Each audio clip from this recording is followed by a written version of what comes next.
Let's talk about helium. You know, the stuff in party balloons. But what if I told you that this party gas is at the center of a massive global crisis, one that's threatening everything from modern medicine to the phone in your pocket? Yeah, it's a big deal. Let's dive in. So take a look at these three things: an MRI machine, a microchip, and a party balloon. I mean, what on earth could possibly connect them? One saves lives, one powers our entire digital world, and one, well, it just floats. The link here is actually at the heart of a huge, unfolding global crisis. Yep, it's helium. And honestly, the story of this element is way more complicated and way more critical than you'd ever guess. I mean, think about it. This is a resource we literally can't make. We can't replace it, and we are, believe it or not, running out of it. Okay, so to really get why this is a crisis, we've got to first understand the very strange, kind of secret nature of helium itself.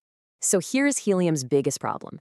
Out in the universe, it is everywhere. I'm talking a quarter of the sun's mass is helium. But here, on our little planet, it's incredibly rare. And that's because it is so light that Earth's gravity just can't hold on to it. So you pop a balloon, and that helium doesn't just hang around in the atmosphere like oxygen does. Nope, it floats up and leaks right into space. It's gone. Forever, which makes it a truly non-renewable resource, like in the most literal sense. And get this, we can't just whip up a new batch, we can't make it in a lab, we can't pull it out of the air. The only reason we have any to begin with is because it gets trapped deep underground. Over millions and millions of years, you have radioactive stuff like uranium that decays, and it releases helium. That helium gets stuck in the same spots as natural gas. So our only option is to go find it and dig it up. And believe me, we desperately need to find it. Because while, yeah, we all think of it as the party gas, the reality is that helium is the silent, invisible hero that makes our modern world, well, work. And it all starts with this really wild concept from physics called superconductivity. Okay, so imagine you get certain materials incredibly cold. I'm talking near absolute zero, the coldest temperature that's even possible. When you do that, they lose all of their electrical resistance, every last bit. Electrons can just flow through them forever without losing any energy. And this crazy property lets us create these unbelievably powerful and perfectly stable magnets. And that is exactly why this matters for medicine. An MRI machine, it's basically just a giant superconducting magnet. You send a jolt of electricity through its coil just once, and because there's no resistance, that current just keeps flowing forever, creating this super strong magnetic field. But here's the catch. If that coil warms up even a little bit, the whole thing collapses. And the only substance on planet Earth that can keep it cold enough is liquid helium. There's no plan B, no substitute. And we're not talking about just a few drops here. A single standard MRI machine needs something like 1,700 liters of liquid helium just to keep running. Plus, it needs regular top-ups. That is a huge amount of a super rare gas for just one piece of critical medical equipment. But that's not all. Helium has another absolutely critical job, making the microchips that power, well, everything. When you're making a chip, you have to etch these tiny little circuits onto silicon wafers using intensely hot plasma. Helium gas gets pumped behind that wafer, and its unique ability to conduct heat pulls that heat away perfectly evenly. Without helium, you'd get these destructive hot spots that would totally distort the circuits. So what does that mean in the real world? It means without helium, you get way fewer working chips and a lot more duds. Okay, so let's recap. We have this irreplaceable gas that's essential for our hospitals and our entire tech industry. And now we're staring down the barrel of a massive, sudden disruption to its supply. This right here, this is the headline number. Overnight, 1/3, a full third of the world's helium supply just went offline. It vanished from the market. A shock that big is, well, it's almost impossible to absorb. So how did this happen so fast? Here's the timeline.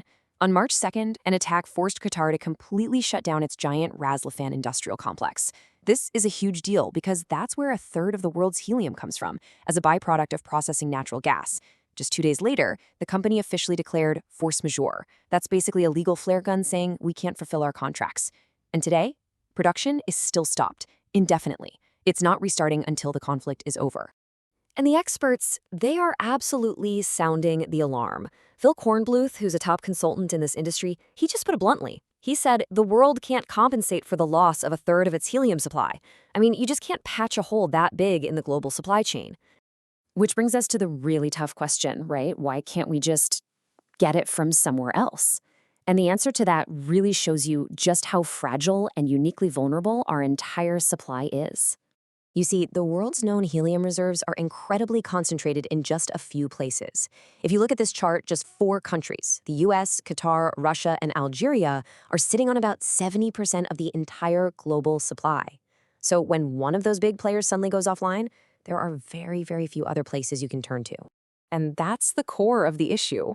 The other big suppliers, like the US and Russia, they're already pumping out pretty much as they can. There isn't some spare tap we can just turn on to make up the difference.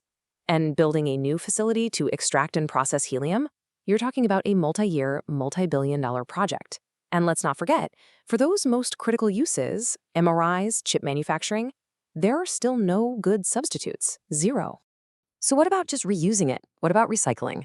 Well, that's actually our best hope.